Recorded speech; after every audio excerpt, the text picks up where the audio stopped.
As we said, today's event is called Suspicious Minds, Trust and Mistrust in Science Fiction Narratives. If you were looking for the Elvis Presley Suspicious Minds event, you're in the wrong room. Thank you for laughing, you're very generous. So in the discussion with the panel beforehand, we were digging down into what we think this means. And what we're going to do today is I'm going to speak to each of our panelists in blocks of approximately 15 minutes. And we're going to circle around this question of trust and mistrust by referencing a few of the panelists' favorite or most pertinent science fiction novels. What we are not going to do is define science fiction. So if you think that something we talk about is not science fiction, then I'm sorry, you're just going to have to bear with us. But I think we ourselves take quite a generous approach to that label. I have always liked the definition that science fiction is what I point to when I say science fiction. So we're going to start with Donna, the esteemed Donna Haraway, and around this question of trust and mistrust, we were talking about language and the questions of translation. And I guess that is the first barrier that any of us have to overcome when processing information, when working out who we are receiving, or what, I suppose, we are receiving information from. Because even if we think we are speaking the same language, an idea requires translation. So, Donna, welcome, first of all, and the book that you wanted to speak about to start us off on this discussion was R.F. Kuang's Babel, or maybe it's Babel. We had a whole discussion about which one it is, which in itself seems like it's kind of the point. And the subtitle of that book is Or the Necessity of Violence, an Arcane History of the Oxford Translators' Revolution. There you go, visual aids, wonderful, such professional. So tell us, Donna, why that book? What about that book spoke to you on this topic? Babel, I think, first of all, I have to confess that my reason for reading is pleasure and the exploration of worlds, both painful and generative.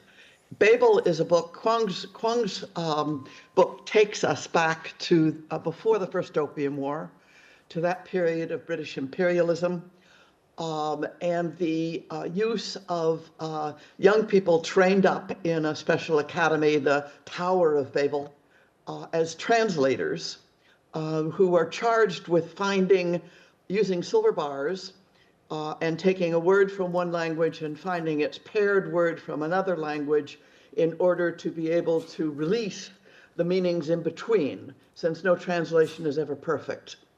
But the youngsters trained up in the Tower are taken from various corners of the British Empire. Victoire is taken from Haiti. Raimi is taken from India. Robin Swift is taken from Canton and is the child of Richard Lovell, who is a powerful figure in the Language Institute of the Tower of Babel. Turns out to be, Robin Swift is ripped from his Chinese mother, raised in a kind of forced education. Robin is a person of great talent, discovers he has an older brother who failed at the Tower, failed his father. The young translators discover that they are being used not for the purposes of enhancing anything like understanding through the acts of translation, but rather for producing the technologies of energy and of government and of control and of early industry, and even more so the technologies for powering the British Empire. And they discover that their skills are being used not to prevent the Opium War, but to force the First Opium War as a means of enhancing yet further British imperial power over China, and they rebel. What interests me about the notions of translation in this book are the understandings of well, first, an appreciation of the notion of the impossibility of direct translation, but then the use of translation as a forced mechanism of forcing imperial control, including control over reproduction and the raising of the young, and the deadly difficulty of revolt. Because at the end, the Tower of Babel, the only thing that young translators are able to do in their final revolt is bring down the Tower of Babel, bring down translation. And I was pairing this book with one of my favorite early science fiction books written in 1962 by Naomi Mitchison, a woman from a British scientific family steeped in natural history. It would be hard to overemphasize the powers of natural history in the history of British thinking and British fiction, and indeed British power. This one is supposedly a post-imperialist book. The narrator, Mary, the communications expert who goes on extraplanetary, who goes on exploratory missions, her job is to make contact, but without interference. And interference is, of course, impossible, because the nature of communication is to literally enter into each other's tissues, which rearranges all of the participants. There is no communication without that kind of redoing of the very tissues of the beings entering into communication. But the limits of interference are constantly interrogated in this book. As an effort to try not to repeat yet once again the imperial projects of control, extrapolation, exploitation, absorption. And of course, reproduction in Memoirs of a Spacewoman is everywhere. Because the job of Mary, the communications expert, to enter into the being of completely other kinds of life forms. But of course, if you know anything about British natural history, they are life forms constructed out of both the fieldwork and the imaginations of the natural historians, mainly of the 19th century, and well into the 20th too. My dissertation advisor wrote a book called Kindly Fruits of the Earth, Evelyn Hutchinson, based on his experiences of growing up as a young boy steeped in the natural history of the British countryside. And he becomes a famous systems theorist in ecological sciences. So the translation in Memoirs of a Spacewoman, full of danger, full of failure, full of violence even, full of destruction, but also full of generativity, full of somehow constructing the modes of contact that allow a kind of ongoing together, a kind of opening of worlds, rather than bringing down the Tower of Babel. So it was the different practices of translation between these two books that made me want to propose them for our discussion. Thank you. I mean, they are both like remarkable books on the topic of translation. On the issue, the wider issue of communication, I'm particularly struck in Memoirs of a Spacewoman about the juxtaposition that Mitchison enters into between this attempt of ultimate empathy to communicate and translate with other life forms on other planets and other worlds, to the extent of, as you say, taking them into your own body and having this pregnancy-like experience with them. But she juxtaposes that with the challenges of communication even within our own species and within our own family units. So as you say, the main character, Mary, she travels to all of these worlds, but to do that within a human lifetime, they have to go into this, suspended animation, and so the age gap between her and her biological children becomes wider and wider, and they find that the communication across generations becomes more challenging. Do you find that the challenges, you've done a lot of work about the way in which we relate to the other, for lack of a better word, whether that be technology or our fellow inhabitants on this planet. Could you just speak to us a little bit about that communication with the other versus that communication with each other, and where you think the differences in those are, and what science fiction can bring to that conversation? Big question. Yeah, you know, small answer. Yeah, big question, small answer. Even inhabiting oneself is encountering not self.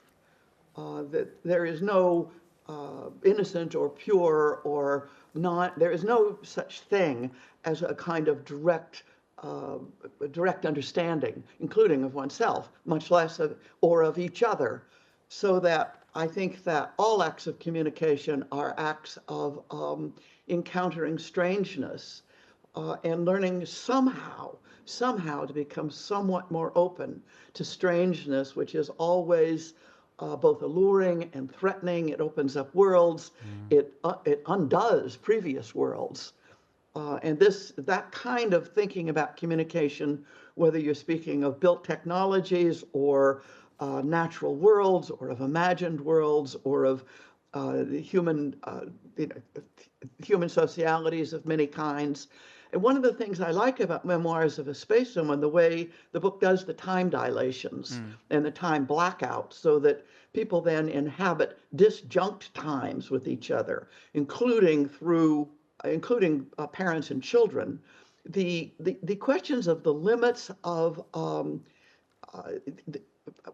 many things. A person who becomes pregnant in Memoirs of a Spacewoman, always a woman, there's a kind of heteronormativity, even as it explores really kind of wild genders and wild ways of making generations.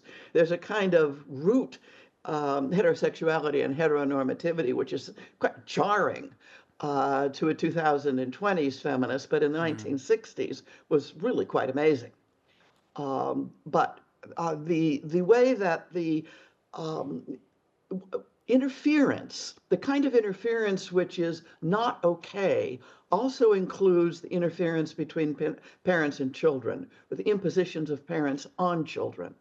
So that the job of the mother, who gets a stabilization year or two, is to stabilize the child in such a way that the child can enter an age mate group and flourish in built families, built non-natal families, so that the mother goes off and does her work. The parents go off and do their work, and the parent might be off planet or on another exploration or a different time dilation. If the parents meet up again, they may very well not be in time sync anymore.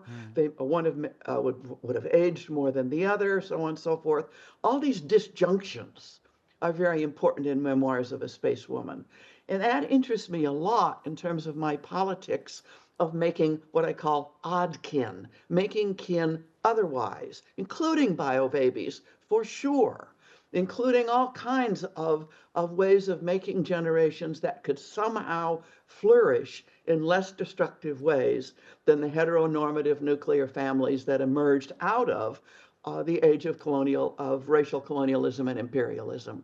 The imposition of the reproductive apparatuses and the naturalization of them as part of imperial and colonial projects that destroyed forms of generativity and sociality and kin-making in society after society across the planet. Inheriting that, I'm interested in these world builders, these science fiction writers who propose kin-making otherwise, making odd kin, and including technologies in the odd kin. And from that, I think the idea of societies that fail or that break and new solutions need to be found, new ways of making kin. I suppose we could jump to another one of the books you mentioned, which I can see on the stack behind you, N.K. Jemisin's The Fifth Season, which is the first in the trilogy, which record-breaking trilogy. All three first books where all three won the Hugo Award, which is for those who don't know, the big prestigious American science fiction prize, the Oscars of science fiction. That book is very much, it's set in, for those who are not familiar with that series, it's set in the very distant, far future after so many things have changed, the continents no longer look the same, and they are living in the ruins of successive levels of civilizations and peoples gone by that they don't even know that they are, yes. Perhaps you could say something about the way in which kin and found kin and other kin are treated in that book, because I think it's particularly fascinating in the way it pushes our definitions of people and family. Yeah, the trilogy is so complex, it's impossible to do a quick plot summary. So I'm not going to try to do that. But I am going to say that there are classes of people in this first, well, throughout the trilogy, but introduced in the 5th season. And the most interesting class of people are the orogenes, the class of people whose bodies can control the tremors of the earth, including causing earthquakes, also preventing them, who can produce stillness, or who in their extraordinary power can destroy the stillness. And the 4 seasons followed by the 5th season, the 5th season is figured as the period of extreme destruction, extreme transformation, the disruption of orders. And the orogenes play a particularly important role in the dynamics of the 5th season. And like the children in Babel, the orogenes are either murdered by communities who mistrust them, or are taken up by from their families by very dangerous but also important people called the guardians, who transport these children to a kind of rigid, forced academies where they are taught to control their powers and work through the hierarchies of control, and then go out on teams to work in the healing of the fractures of the earth. But the particular orogenes who play the central role in this book discover, basically they come to profoundly mistrust the training which they have been given and what they are then supposed to be doing with it, and work with other kinds of entities, including the stone eaters, ultimately including a really interesting range of earth beings, the rocks being the most interesting, the stones and the stone eaters, working with the earth to somehow escape from this dynamic of forced control. Hatred of the other permeates the trilogy of the 5th season, the mistrust of groups not like your own, and the problems of generation and the making of new generations, the way characters discover that they are actually different manifestations of the same person through different kinds of times, the breaking from the guardians, the ways of building worlds otherwise through periods of earth destruction, which made me pair it with Ministry for the Future, Kim Stanley Robinson's book, and its near future, the immediate now and the immediate near future probability of the destruction of the possibility of life as we know it continuing on Earth, and the establishment of a ministry for the future with an ordinary woman, Mary Murphy, a traumatized man from a mass death through a heat event in India, exploring the necessity of violence, or the possibility of avoiding violence, exploring the possibility of different currency systems, different technologies, airships, so on and so forth. A book that refuses to be a dystopia and refuses to be a utopia, but instead invites a ministry for the future that actually somehow learns to take action in the current emergency. And I think the orogenes do something similar, learning to take action in the current emergencies that might just maybe, if we're extremely lucky, issue into a world less riven by violence. So I think of Stan's book of Ministry for the Future and the Stone Eaters trilogy as oddly in conversation with each other. They're certainly in conversation in my own head. Yeah. No, I can see that. I mean, you call it the Stone Eaters trilogy, but another name for it is the Broken Earth trilogy. And the Broken Earth and trilogy, if Ministry for the Future is about anything, or one of the many things it's about, is of course that our own Earth, we are breaking it, and the climate crisis that we are facing. I'm going to leave it there with you for now, if that's okay, Donna, and we'll come back to you for the round discussion. But I think that this we hit some really fertile terrain. Oh God, no, not pun, not intended.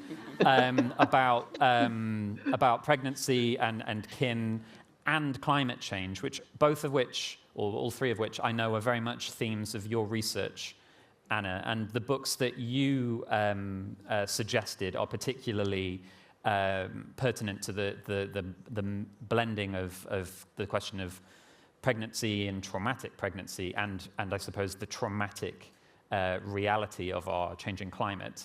Would you like to introduce those books to us?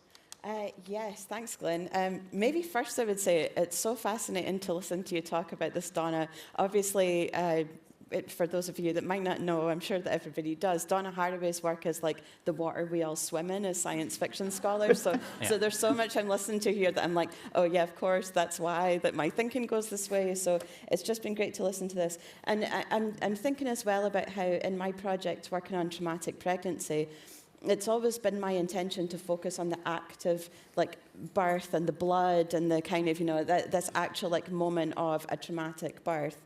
Apologies to those of you in the audience. I won't go into it in great detail, but I think those kind of moments are not widely represented in science fiction. The idea for my project came from when I'd hear people talking about being pregnant. They see the baby moving in their stomach and they'd say, oh, it's like the Alien movies. And I'm like, isn't this funny that it's a science fiction film that's not even about actually like having a normal pregnancy? And that's the kind of first reference that, I don't know, a lot of my friends anyway, made when they were pregnant. So when you're looking for these representations in science fiction, there's not many of them. But when we're thinking about it in the terms that Donna is, about like making kin and reproduction, and how do we like reproduce the future through generations or in other ways of kin making, like it is everywhere. So I was thinking as you were talking, Donna, about like the ways in which that's changed over time in science fiction, and what kind of trust, to kind of come back to the theme of the night, I suppose, like trust and mistrust.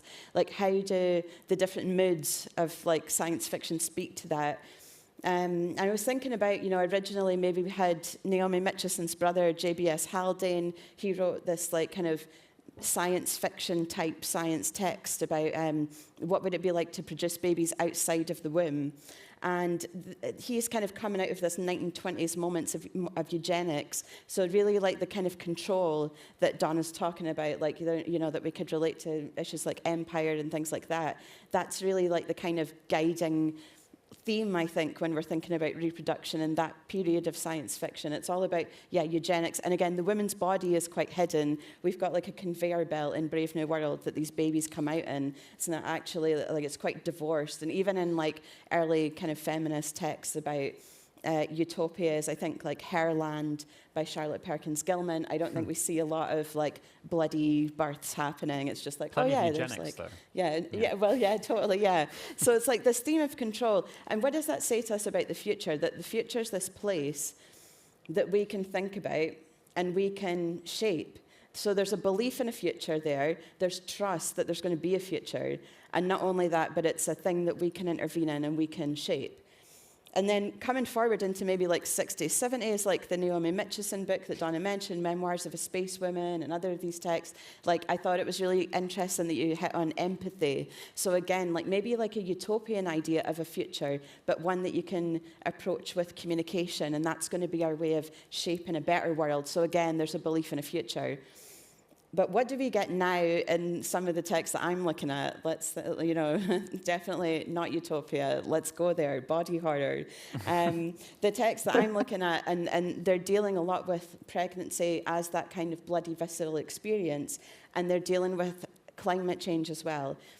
and in my work, I'm arguing that that's not a coincidence, that these two things are, instead of these like previous science fiction texts that believed in a future, whether that's one that you want to have patriarchal control over, or if it's one that you want to have a utopian kind of shaping empathy over, these texts are questioning, do we even have a future to shape? So what does it mean to be pregnant? What does it mean to have a child? What does it mean to try to reproduce in those circumstances? And how do you relate to that future that might not even be there? So I've argued before that like miscarriage is quite a good metaphor for the climate crisis, because it's like a future that you hoped would happen that's being taken away. So you had this idea of how things were going to go. Maybe those ideas are kind of linear, heteronormative, like, you know, stereotypes of the nuclear family, and then they're cut off in, just because of like material reality and contingent circumstances. So that's why I've chosen these texts. I've not even gotten to them yet. Do you want me to explain that? Yeah. Let's share what they are. So the first two that you suggested were Sealed by Naomi Booth, which came out in 2017. In fact, actually, they both came out in 2017. I'm just realizing. And The End We Start From by Megan Hunter, which some people may know because it has recently been a film directed by Mahalia Bello and starring Jodie Comer. Both take very different approaches to this topic, but they are very definitely in the same, in dialogue with each other, if indirectly. So, yeah, why don't you unspool those books for us? Yeah, sure. Well, like just to like give a brief outline to start before I get into the weeds with either of them. The end we start from is a woman is pregnant and the waters are rising. It's set in the UK, and just as kind of her waters are breaking, the waters are taking back the land in the UK, and she ends up kind of moving through refugee camps and different types of situations, moving her way up to Scotland to try and kind of find some shelter from the things that are going on around her. And at the same time, she's learning how to mother this toddler and thinking about what kind of future is he's kind of going to grow up into. And then the other one, Sealed by Naomi Booth. This is set in Australia, and it's a woman who's pregnant. She moves out somewhere rural so that she can get away from the city because she's very anxious about the things like microplastics and pollutants and all of these kind of environmental things that we all face. But as well as that, there's a pandemic happening as well, this disease called cutis, which basically means that people's skin is suddenly going haywire and reproducing, and it doesn't stop until all of your orifices are sealed over, so people suffocate or starve or whatever else because they're just completely covered in their own skin. So people are squirming in the audience. We did say there was nightmarish body horror. to imagine. I consider it a major failure if I give a talk and there's no squirming or groaning. This is how I judge my success. So thanks, everyone. So she's pregnant and she's growing something inside of her, but she has this question all the time about, is this actually a baby that I'm growing, or is it just going to be this massive ball of skin that's going to come out? Is it going to survive? So, this is actually what I was leading to earlier when I was thinking about these different themes of science fiction going through the past. So if we're thinking about control in the early 20th century, eugenics, empathy in the 60s and 70s with that kind of utopia, I think the kind of motivating feeling that characterizes these texts now is probably anxiety.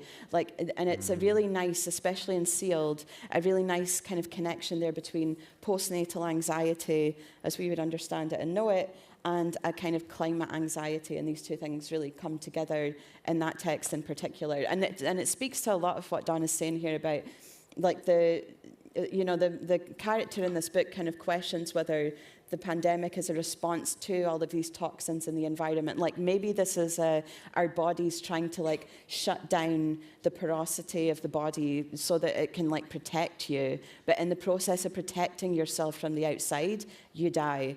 So it's really a text that makes you think about the way that we interact with our environment and how we have to be open to our environment. And of course, there's themes of racism and colonialism and the treatment of Indigenous people and immigration to Australia in that particular context where there's a recent history of a lot of issues in that area. So that's why I thought that would be a good text to think about. It brings together some of the themes that Donna mentioned.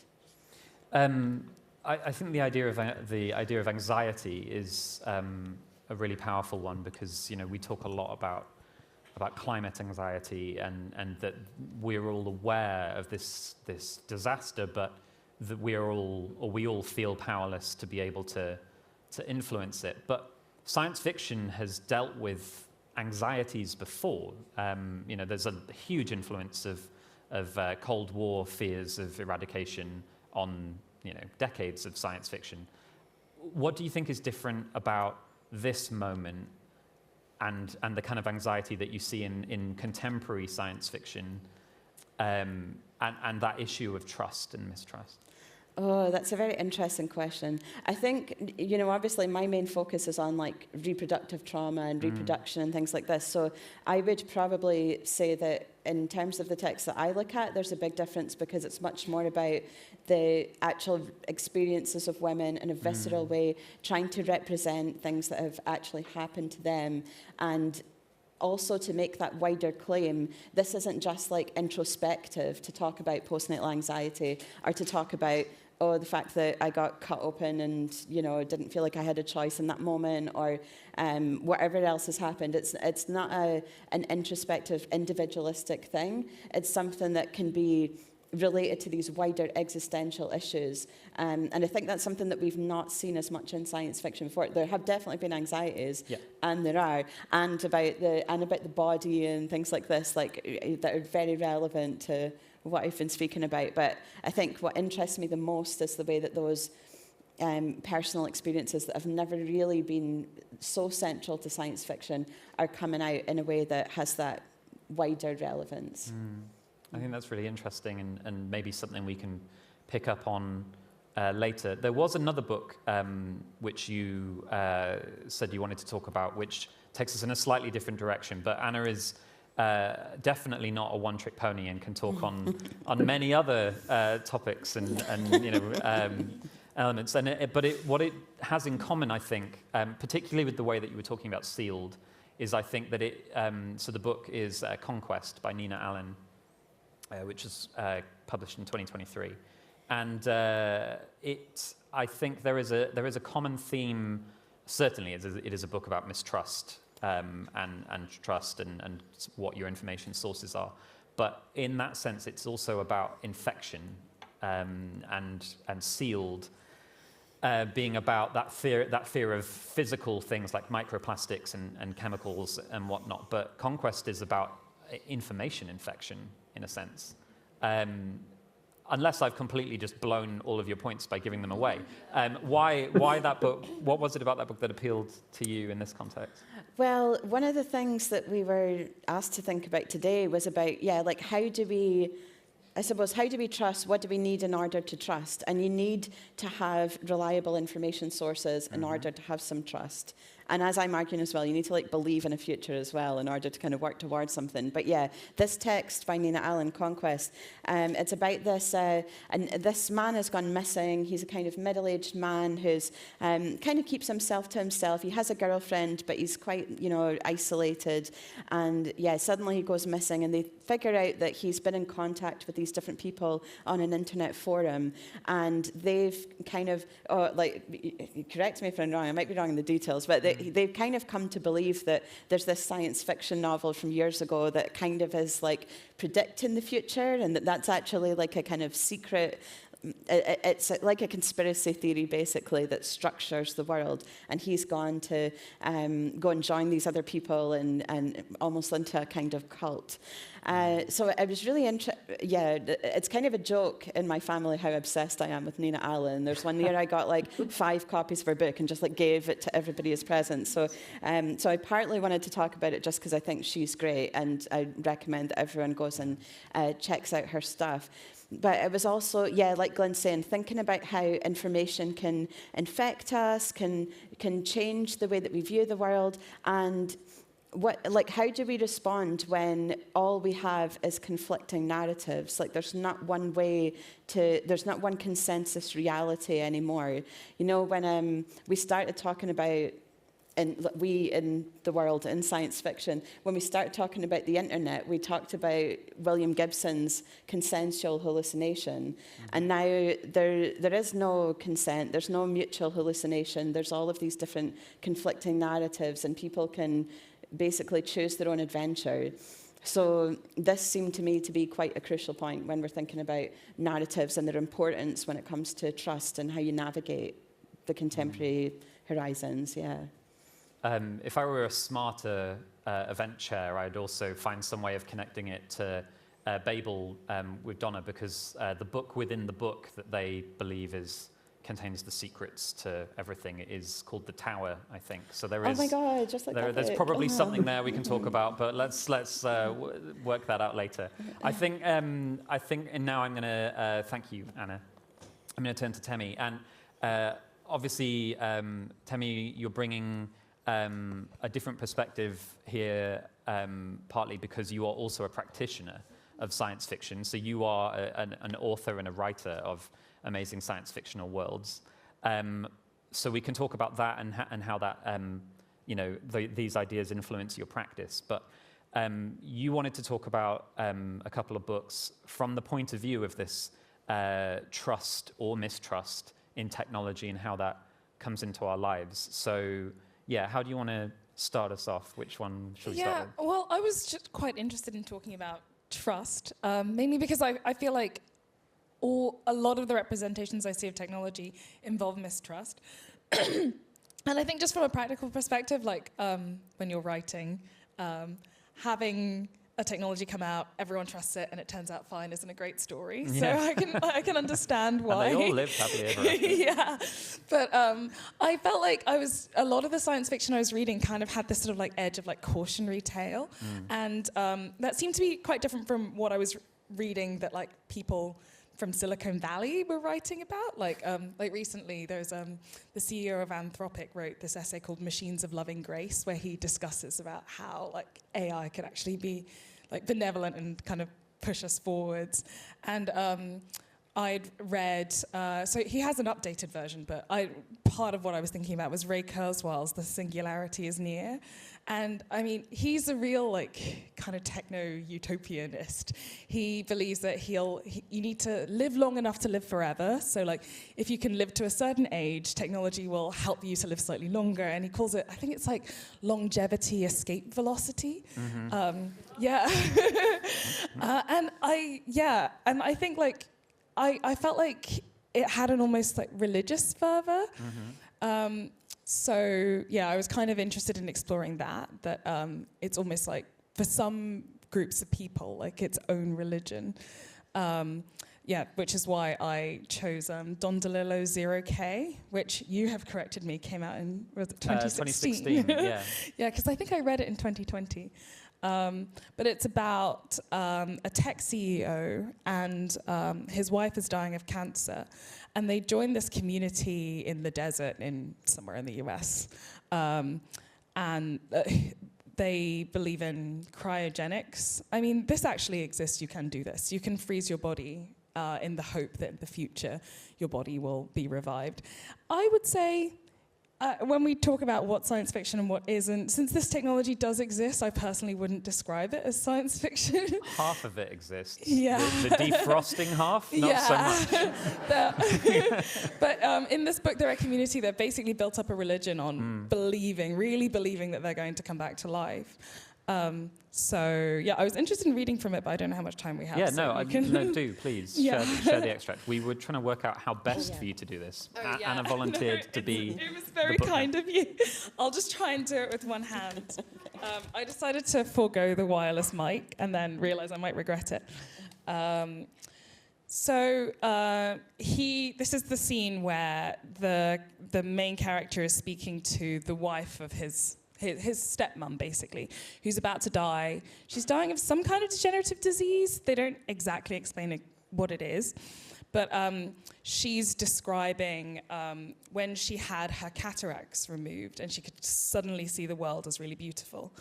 And then he says, will it happen again? And she says, yes, exactly. This is what I think about. I will become a clinical specimen. Advances will be made through the years. Parts of the body replaced or rebuilt. I've talked to the people here, a reassembling, atom by atom. I have every belief that I will reawaken to a new perception of the world as it really is, at a time that's not necessarily so far off. And this is what I think about when I try to imagine the future. I will be reborn into a deeper and truer reality. Lines of brilliant light, every material thing in its fullness, a holy object. I'd led her into this song of life ever after, and now I didn't know how to respond. I was outside my range, all of it. Artist, that's the stepmom, knew the rigors of science. But the future that she'd described was another matter, a purer aura. It was transcendence, the promise of lyric intensity, outside the measure of normal experience.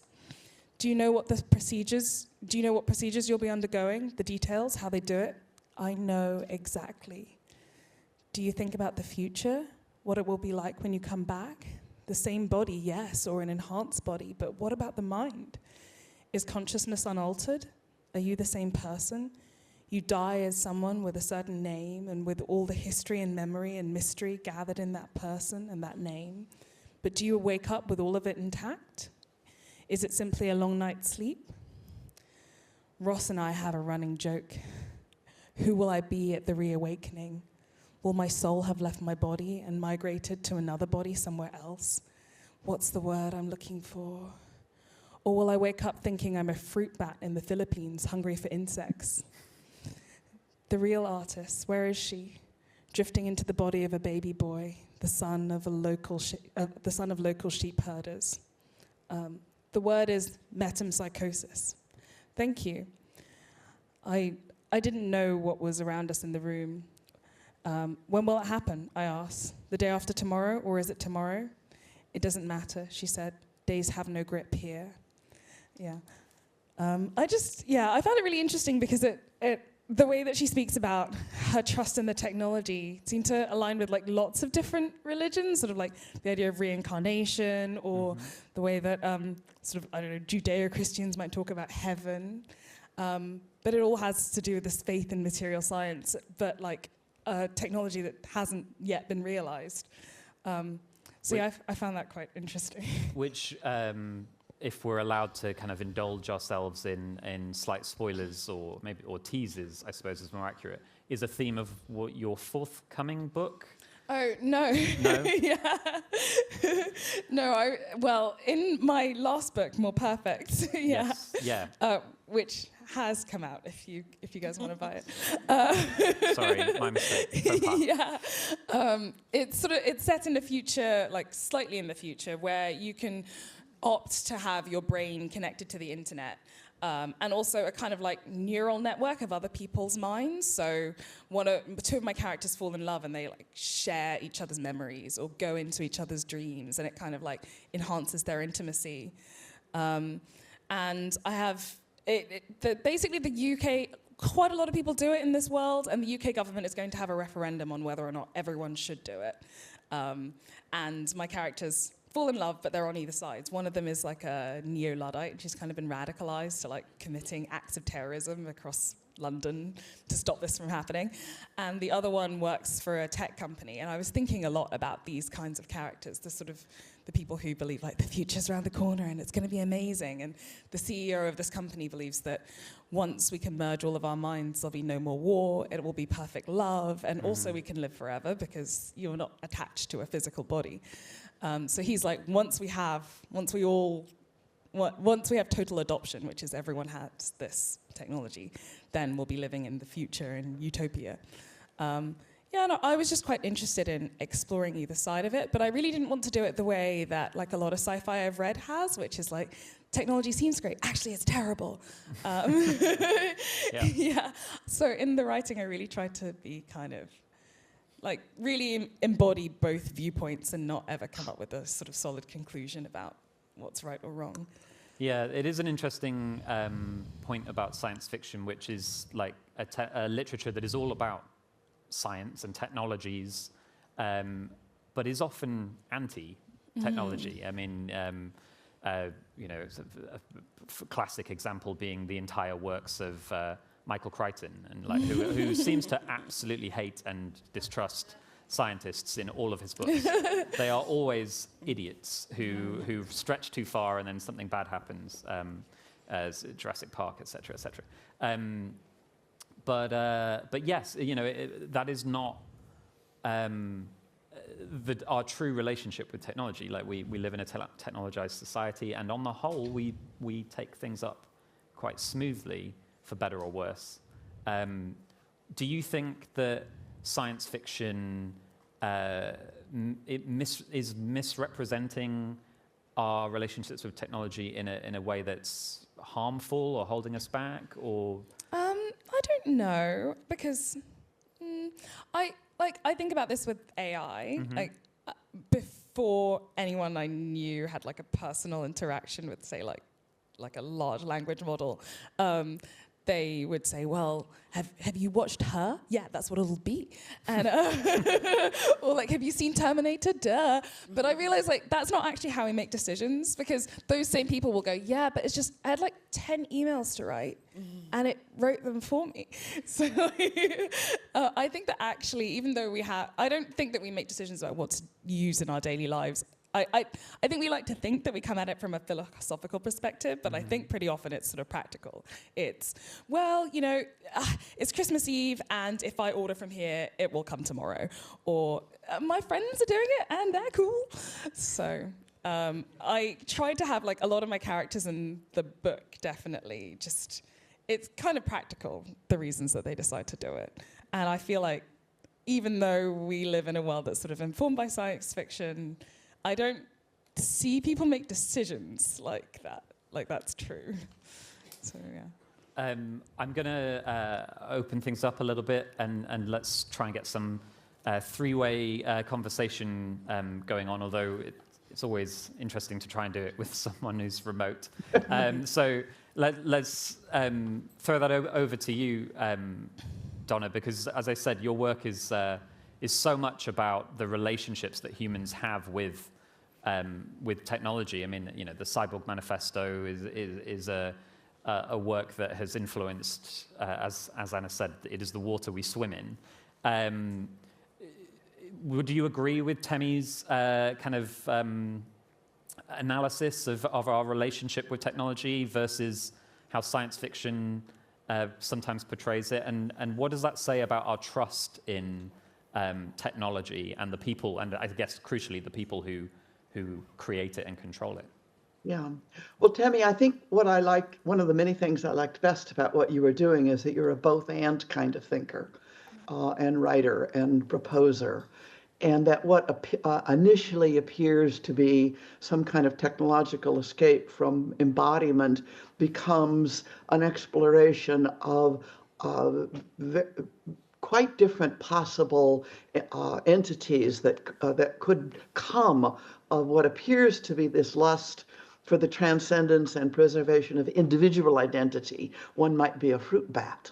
And I think the way of probing the technologies which initially many people want to close down, as it will do this, the strict literalists among us, they did that to Shulamith Firestone too, in her dialectic of sex and imagination of pregnancies outside the body. They turned it into the same kind of thing that Anna was talking about, but it's not.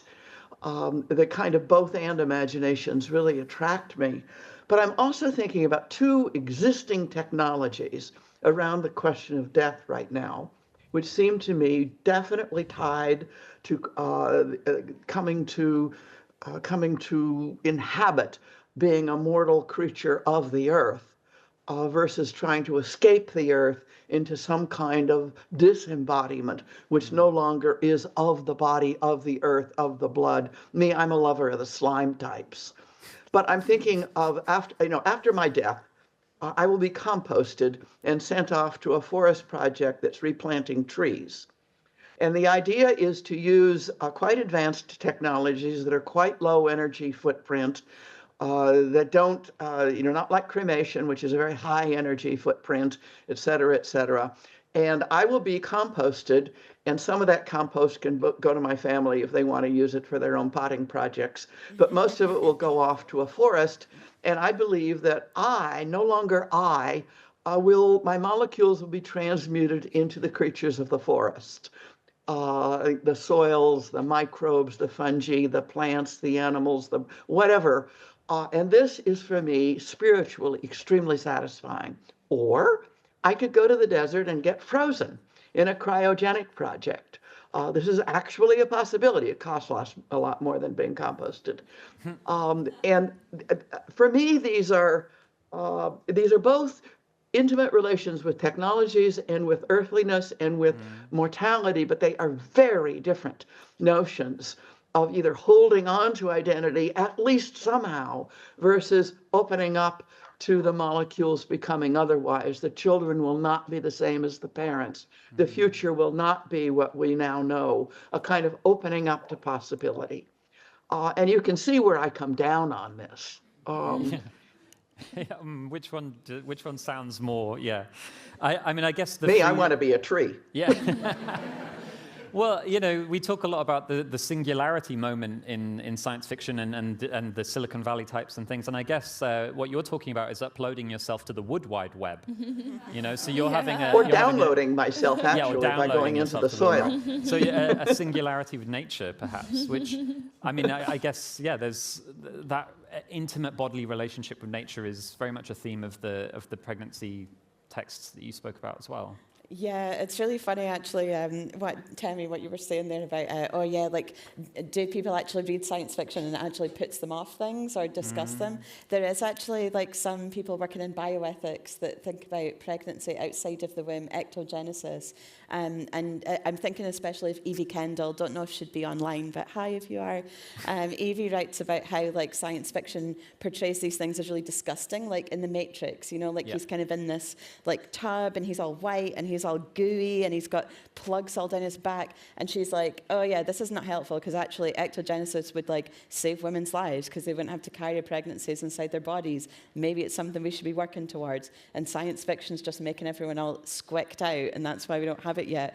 So it is quite funny that is something that bioethicists think about how do these representations impact us. And you could probably have a big argument about whether it does impact. I don't know whether there's any kind of money going into the research on these technologies, but that's a conversation for another day maybe.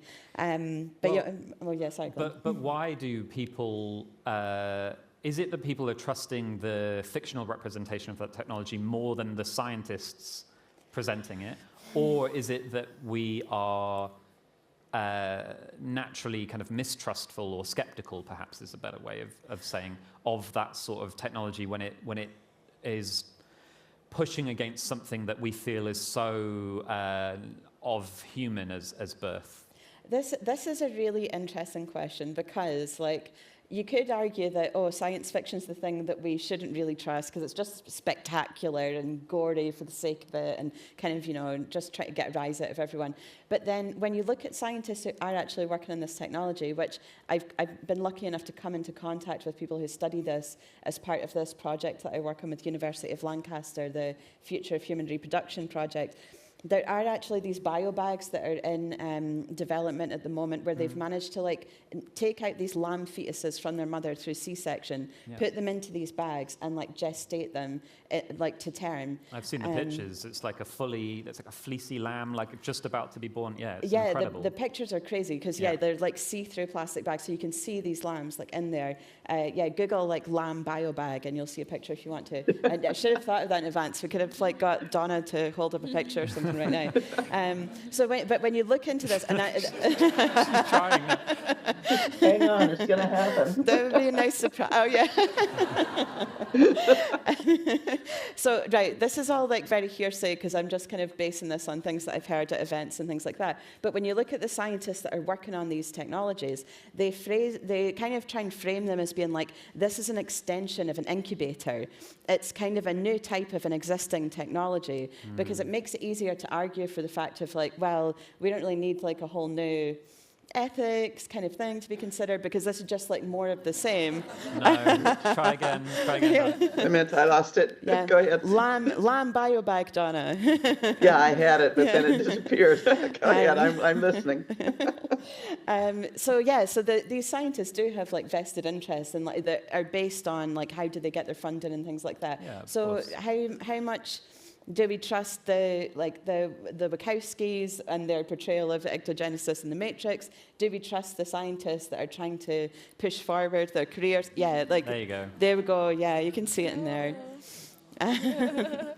Yeah, everyone's got their vested interests. So yeah, like weighing these things up is kind of our job as critical thinkers, I suppose. Yeah. Oh, because I remember, well, the conversation we were having earlier about cyborgs, and are you a cyborg? And you sort of saying, well, if you're even wearing clothes or if you're wearing Technology. glasses. I'm not going to be here if I've not got that technology. I found that quite interesting, just like in relation to reproduction and pregnancy, because I feel like pregnancy is such a medicalized process in the modern world. Like I remember talking to my grandma and saying like, well, then how did you know you're pregnant? She's like, well, you know, like your periods stop and then in a couple of months you maybe feel a baby moving, which is wild to me. Because obviously you can know from like 5 days after if you're pregnant in like, you know, in our current world. Like we rely so much on technology when it comes to like birth and reproduction now that yeah, I don't know, something to me like a biobag doesn't actually feel like that far away of a leap. So I don't know. Well, there's loads of arguments about how that's like impacted people's like reproductive trauma as well, because now you can have like a chemical pregnancy where you just get a positive pregnancy test and then nothing happens, or you can have a miscarriage where you think everything's fine and then you have an ultrasound scan and nothing's happening. So like yeah, it's really interesting to think about this, that not only is like pregnancy mediated through technology but also loss. Like it really changes the like parameters for these things as well. So yeah, it's something that I think about a lot, and definitely yeah, like we are all cyborgs when it comes to this kind of thing. Yeah, absolutely. Yeah. I'd like to say something about the cyborg thing for just a second. I have a lot more restrictive definition that includes basically digital systems of some kinds. That cyborgs have an historical moment. They aren't technology all the time everywhere. And I think that matters to our conversation now. But I'm also thinking intensely about the way the cutoff of USAID funds, for example, are impacting reproductive health care, including women who are participating in experimental programs for contraception and other things, being abandoned in the midst of their care. The kind of abandonment of women that is, I think, a massive Earth experience. And I want to suggest the degree. I have a biologist friend, Scott Gilbert, who says if you're pro-life, what you're really interested you've got to be interested in is the massive loss of fetuses in the hundreds of millions or more through climate destruction and through toxic pollution and extraction and the ongoing extraction of value from women. That this is where the mass death of the next generations resides. And I feel like the science fiction I think about, including my cyborg worlding efforts, are very much trying to be in touch with these things and not trying to escape from them, and wondering who the we are in the different kinds of medicalization of pregnancy and birth. No, I think that's really important point, both about the current circumstances and about that kind of trying to imagine other worlds, because if we can't imagine them, can we reach them? And I think I don't want to end our discussion before we go out to the audience with one of the last topics we discussed being mass death. So, so I want to ask all of the panel one final question, which is, do you think that that science fiction has science fiction got a role to play in building trust? Is there science fiction out there which you think can be a positive in this conversation about trust? You can just say yes or no and not specify something, but if you have a specific example in mind, then we love to share the titles of books. So yeah, who wants to kind of jump onto that? first? I would say one that was like, that's been a comfort to me to read is Station 11. I think one of the reasons it's so popular is like something catastrophic happens, which is like 99% of the population die, and we sort of move into this like, I don't know, pre-modern age where if you get a cut, you probably will die. But I think in it, she sort of talks about like the endurance of the human spirit, and something I think about all the time, which is like, I'm a writer. If they were choosing who to throw off the boat because they're not essential, they'll throw me first. I can't build a house. I'm a museum curator. Like, at least you can entertain them. But then she obviously, as a writer, makes the argument that like, even if we are only living till we're 30 now, because like sort of previously preventable diseases are now running rampant, we'll still make our lives worth living. And I found that really heartening. There'll still be Star Trek fans going around staging Shakespeare, which I think is part of that book. Anna, did you have any thoughts? One of the texts, I wondered if you would ask us something about anything else that you want to bring in. And one of the texts I thought about was Blade Runner. I'm thinking more of the film here than like Do Androids Dream of Electric Sheep? I'll allow it. Yeah, but you know this like idea of like this Voight Kampf test to tell if someone's a robot or not. And the side that like the film kind of comes down on is like, no, you can't tell, but like, yes, kind of treat everyone like as a human being. And it's interesting to me that like some of the things we're talking about here, it's kind of almost like about faith. Like, you know, Temi mentioned like religion, and I've been thinking about the phrase like a leap of faith in terms of like these texts about having a child in the climate crisis and things like this. And I think maybe ironically for a genre that's so secular and like critical and skeptical, sometimes maybe that's what science fiction could maybe offer, is a little bit of like kind of acting as if things can be good. And Donna? Yeah, I'd go back to Ministry for the Future as a book that actually proposes the possibility of the end of capitalism, racial capitalism and imperial. It actually proposes that we do have some time, that coalition and action and care for each other is still possible, and take it up. And proposing imaginably practical things to do. Also, I'm a great lover of Doctor Who, it must be said, and I'm glad to know, Temi, that you're a writer in that series. I'm actually writing a Doctor Who novella soon. So. Hey, Doctor Who, too, I want to propose. But I think Ministry for the Future is one answer to your question. Yeah, no, and you know, certainly Stan Robinson, Kim Stanley Robinson's work generally, you know, is about that constructive way to build a future that's maybe not as bad as the other possibilities. He's interested in propositional possible futures. And what we can do about it. Yeah, someone once described New York 2140 to me, another one of his books, as if he'd written it in order to convince stockbrokers that they didn't have to be evil and could build a better world, because the main character is a stockbroker who like ends up helping a flooded New York out.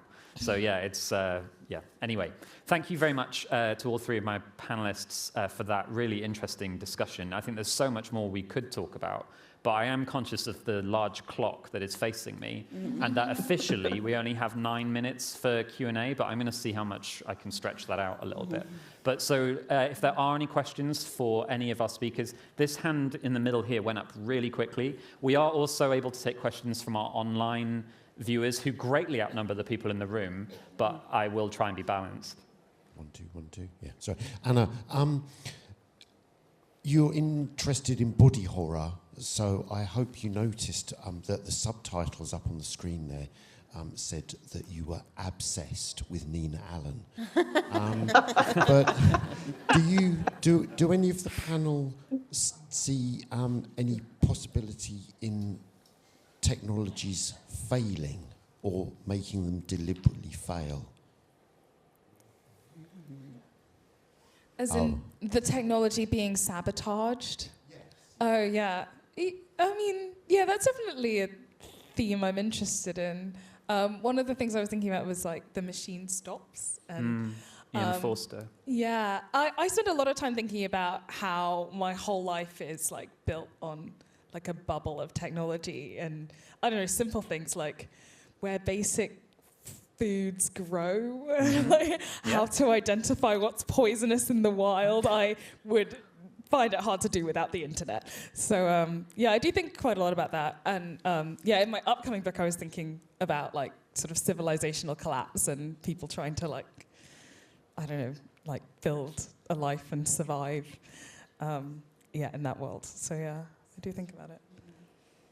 Yeah, I think it's a natural thing to think about when, well, yeah, when you're talking about reproduction, unfortunately, it can be a very politically fraught issue, so especially in certain areas of the world. So yeah, there's definitely in science fiction about these technologies, there's certainly like issues about people sabotaging it for one reason or another, like, you know, whether they're like, I suppose, like pro-life or pro-choice, they might like kind of sabotage these like kind of babies in pods for whatever reason because of their beliefs. So that's definitely something that is already there in the literature, and it's certainly something interesting to think about, because when we're talking about technology, often it's these ideas of control and where it's going to go, and it's kind of like extrapolating into like a known future. And these like sabotage incidents, or whenever the technology goes haywire, it's like pleasantly chaotic and kind of throws things open to other possibilities. So yeah, I'm a fan of exploring these things in science fiction, I would say. Yeah, I'm kind of a fan of controlled sabotage, although I think it is more likely to result in fascist responses than progressive change. But I'm thinking of the concept of slow science and slow technology, that rather than knowing in advance whether you're for it or against it, somehow the mechanisms of slowing down and opening up spaces of reflection and experimentation that are being closed down. So I think speed up is probably for me more the problem than technology in some particular way. And I'm extremely interested in figuring out ways with, I think of Isabel Stengers as a great ally here, the possibility of somehow becoming slower, anti-accelerationist in every imaginable way. Instead of move fast and break things, slow down and think about it. Slow down and inhabit. Yes. And then, who knows, something that I thought originally some technology was nothing but violation may prove to be quite something other, thank you. But opening up possibility for inhabiting before scaling up. Wonderful. I'm going to privilege our online viewers with a question. Just one question online. I recently finished Blood Over Bright Haven. Have any of you come across it or have any thoughts on it? If only you were here, we could ask you more in person. Any takers? No, unfortunately, no. That will be one we'll have to go away and do our homework. We'll get back to you on that one. Over here. Thank you for the incredible thoughts that we're all going to be left with. I was wondering, how do you think indigenous and ancient wisdom fit into this trajectory of technology and moving forward? Donna, do you want to start us off with that question about indigenous? Well, I'm a follower and a fan of indigenous futurisms as something quite, perhaps in a Venn diagram relation with science fiction, but quite otherwise. And it's starting from premises of the apocalypses have already happened, thank you. And that does not mean that some kind of generalized, weird, fantasized indigenous people of the world were the caretakers of the earth and that's all been destroyed by bad white people. It's not that fantasy. But it is, I think, specifically inhabits the kinds of possibilities that have been shut down by racial capitalism and racial imperialism. And starting from people who have survived, who are ongoing and indeed even flourishing through this, including, I'm thinking of Kim Tallbear's and Kim Tallbear's way of talking about kinship systems among the North Dakota Lakota people that she belongs to. And the revivifying, but otherwise, kin-making practices that were inherited, largely destroyed through forced boarding schools and many other things, but not destroyed, thank you. That nonetheless, these ways of knowing surge. And Anna Singh's way of working with Ama Odong in South Kalimantan to resurge ways of classifying plants, for example, and classifying foods that were, various ways of taking up and inhabiting in the kinds of 21st century, very fraught coalitional efforts that I think I, anyway, want to be part of. So I'm, horrified by the various kinds of mystifications of indigenous wisdom, and also deeply interested in the kinds of actually located, situated practices that are surging into the present yet again. If it's okay, I'm going to move us on to try and fit more questions in. But if you're interested in indigenous futurisms in particular, a great place to start is Walking the Clouds, an anthology by Grace Dillon. But there's a question over here. I'm going to try and cram in some more. Thank you very much. Really interesting talk. I've been thinking quite a lot recently about, as I think probably a lot of us have, about generative AI and what it means particularly for the flow of information online around trust, and particularly when that relates to climate change. There are actors who we're very familiar with who don't want people to believe what is really happening or the seriousness of it, or in the responses that we should be taking.